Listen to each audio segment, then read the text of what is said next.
Pagbasa mula sa ikalawang sulat ni Apostol San Pedro. Mga pinakamamahal, samantalang hinihintay ninyo ang araw ng Diyos, magsikap kayong mabuti upang madali ang pagdating ng araw na iyon, araw ng pagkatupok ng kalangitan at pagkatunaw sa matinding init ng mga bagay na naroon. Ngunit ayon sa pangako ng Diyos, maghintay tayo ng mga bagong langit at bagong lupa na pinaghaharian ng katarungan. Kaya nga, mga minamahal, samantalang kayo'y naghihintay, sikapin ninyong mamuhay na payapa, walang dungis at kapintasan. Alalahanin ninyong kaya nagtitimpi ang Panginoon ay upang bigyan kayo ng pagkakataong maligtas. Ngayong ito'y alam na ninyo, mga kapatid, dapat kayong mag-ingat upang huwag kayong mailigaw ng mga taong walang matuwid na patakaran. Sa gayon, hindi kayo matitinag sa inyong mabuting kalagayan. Ayon sa kagandahang loob ng Diyos, magpatuloy kayo sa paglago sa kabutihan at sa pagkakilala sa ating Panginoon at tagapagligtas na si Hesukristo. Sa Kanya ang kapurihan, ngayon at magpakailanman. Amen. Ang salita ng Diyos. Salamat sa Diyos.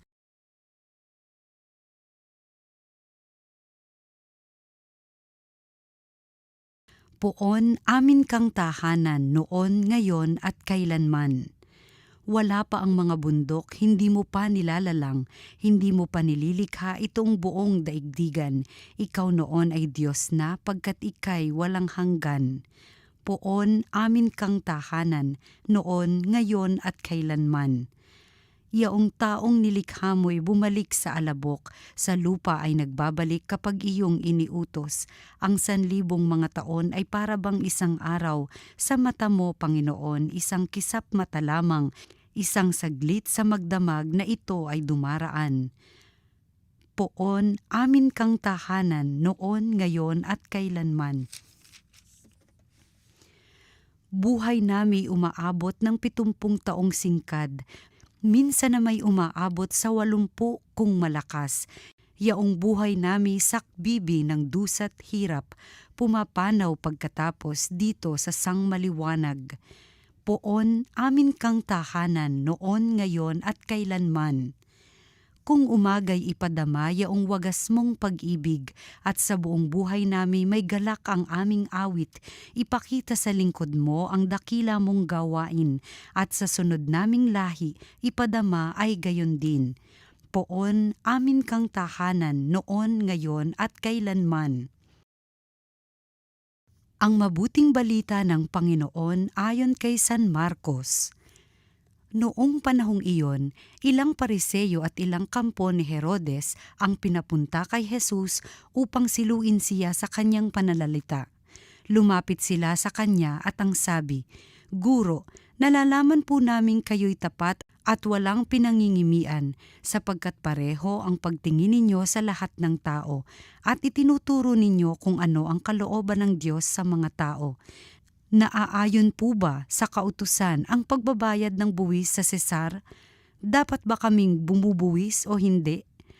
Ngunit batid ni Jesus na sila'y nagkukunwari, kaya't sinabi niya sa kanila, "Bakit ba ibig ninyo akong siluin?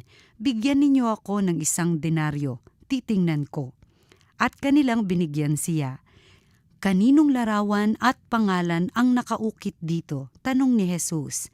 "Sa Sesar po," tugon nila. Sinabi ni Jesus, "Ibigay ninyo sa Sesar ang sa Sesar, at sa Diyos ang sa Diyos." At sila'y namangha sa kanya. Ang mabuting balita ng Panginoon.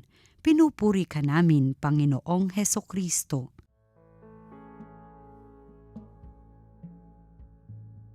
Nais ko po munang batiin ang mga araw-araw na sumusubaybay sa atin pong mga pagninilay ng salita ng Diyos dito sa TV Maria.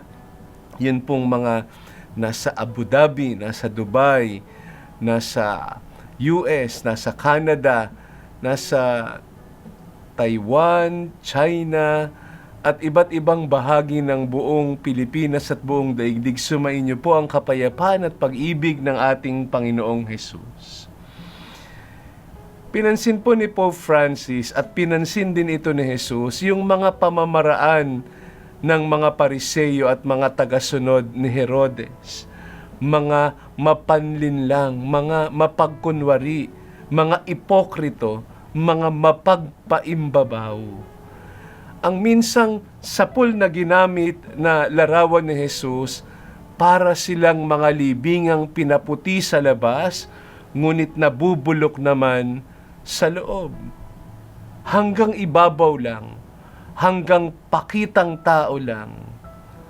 Kaibang-iba sa pamamaraan ni Jesus. Hypocrisy is not the language of Jesus, and hypocrisy should never be the language of Christians. Sabi ni Pope Francis, mahalaga daw na makilala natin ang pamamaraan ng mga hipokrito. Una, mga mambobola sila. They are flatterers. Kaya nga sinimulan nila ang pakikipag-usap nila kay Jesus sa mga mabubulaklak na salita. Sabi nila, Guro, nalalaman po namin kayo'y tapat at walang kinikilingan. Pantay-pantay ang pagtingin ninyo sa lahat ng tao at itinuturo ninyo ang tunay na kalooban ng Diyos para sa tao.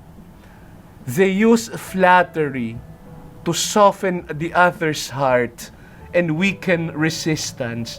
Nambobola para palambutin ang puso ng kausap at agarang mahulog sa kanilang pain. Tinanong nila si Jesus, nais po naming itanong kung labag ba sa kautusan ang magbayad ng buwis sa emperador. Dapat po ba kaming magbayad ng buwis o hindi? Mukhang matino ang tanong, pero mayroong masamang pakay. Masama talaga yung intensyon nila. Nais nilang siluin si Jesus. Mapanlin lang yung kanilang pamamaraan. Kaya nga napatanong si Jesus, bakit ba ninyo ako sinusubo? Pero paano po tumugon si Jesus? Nakita natin sa makatotohanang pamamaraan. Tinapatan niya yung kanilang pamamaraan na mapagpaimbabaw sa pamamaraan na totoo at tapat.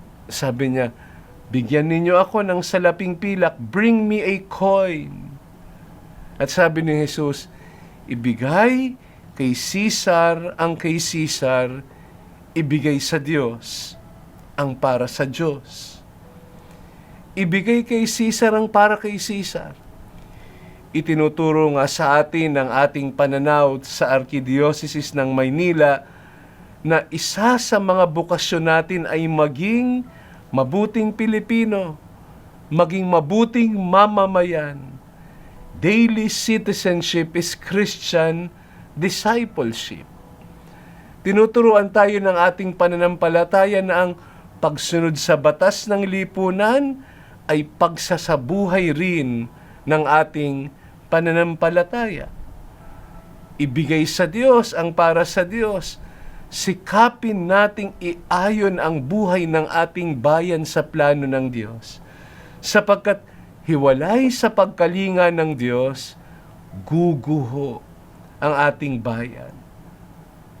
If my people will humble themselves and pray and search for their wicked ways, I will hear them from heaven and forgive their land. Sabi po ni Cardinal Advincula noong anibersaryo ng pagpatay sa Gumbursa, si Padre Gomez, Burgos at Zamora, sabi niya, we do not say makadiyos, pero makabayan. Because these two values are not opposed to each other. We also do not say makadiyos at makabayan because love of country is not a mere addendum that is juxtaposed to love of God. Rather, we say makadiyos, kaya makabayan. Because true heroism is born of holiness. And true holiness issues into service for justice. Noong bininyagan tayo, noong kinumpilan tayo, naging propeta tayo tulad ni Jesus. Kapag ka-propeta, hindi pwedeng sigaw lang tayo ng sigaw kapag ka may mali sa lipunan at pamahalaan. Dapat may tuloy-tuloy na paglapat sa sarili ng Ebanghelyo. Dapat tuloy-tuloy ang pagtatatag ng paghahari ng Diyos dito sa lupa sa pamamagitan ng pag-iwas sa pagkamakasarili, sa pagsasakripisyo sa ating mga pansariling hilig, pansariling ginhawa, at sa patuloy nating pagbabagong buhay. Ang Ebanghelyo natin ngayon ay hindi lamang tungkol sa issue ng pagbabayad ng buwis. Ito ay tungkol sa kung kanino talaga tayo. To whom do we really belong? Ang lahat ng sa mundo'y maglalaho kasama ng mundo. Ang lahat ng sa Diyos ay babalik sa Diyos at makikisalo sa kanyang kabutihan at kagandahan magpakailanman. Kung ang lahat ay mula sa Diyos at para sa Diyos, ano pang bahagi ng buhay natin ang ipinagkakait natin sa Diyos? Kanino ka ba talaga? Ito po ang salita ng Diyos, ang salita ng buhay.